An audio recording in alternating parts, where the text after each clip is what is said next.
We're just about 2 weeks away from the OUC Orlando Half Marathon. We know training is a huge time commitment. For many, it can be a real challenge incorporating those long runs. Sometimes you're running for hours and the cross-training workouts along with all that dedication to proper nutrition. That challenge can be exponentially harder when you're trying to juggle young children. WESH News' Sonika Dange introduces us to one runner bound for the OUC Half Marathon who wants mothers everywhere to remember just taking the first step is what matters most.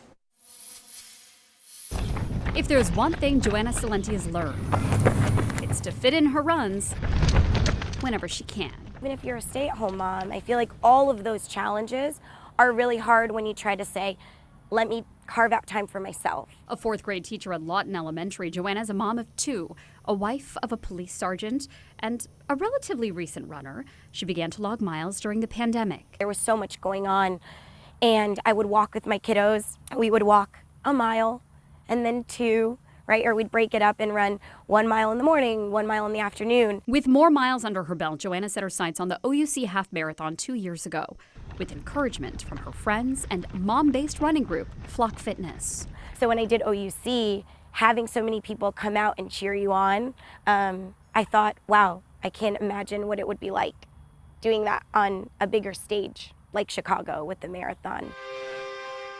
She got lucky, winning the Chicago Marathon Lottery on her very first try and doubling down on training, fitting it in before her kids woke up, while they were at after-school activities, even running around their church while they were in Bible study. I make it a priority to try to run because I know that it's going to be a better version of myself for them. Way to go! But with just weeks to go, she injured her knee, and despite physical therapy, she was forced to wobble and limp her way through. One sign that I saw repeatedly along the course was forward is a pace, and that pushed me through because I thought whether I'm running slow or I'm walking, if I'm taking breaks or if I'm running my hardest, at the end we're all running the same distance. We're all running 26.2 miles. She crossed the finish line that day, a changed runner. Now running this year's OUC Half Marathon, her first long race since her injury, with a new mindset. Prior to my injury, I was very, what's my pace? How fast am I running? Am I gonna make it on a certain time? Social media can sometimes be a slippery slope where you compare yourself to other people, where you wanna be like other people. And it's great to strive towards that, to challenge yourself and be better. But I think that getting injured right before Chicago was very humbling. I remember thinking, I just want to run again. I just want to run pain-free. So now going to OUC, I just want to have fun. I just want to soak it all in, enjoy it. And her advice to all the other moms training, do the same. You don't have to follow a rigid schedule. Do what's best for you. If you don't feel well and you have to skip a run, that doesn't mean that, you know, your training is over. I think that goes back to like forward is a pace.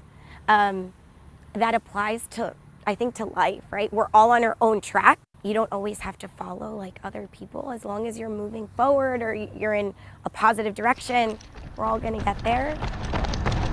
One step at a time, whenever we can. Sonika Dange, WESH 2 News. Great message there, right? Run your own race. You can still register to run the OUC Orlando Half Marathon on December 7th. Just head to WESH.com for all the sign-up details. Now, if the half is a bit ambitious for you, how about a 5K? Team WESH 2 will be running both, and we would love to see you out there.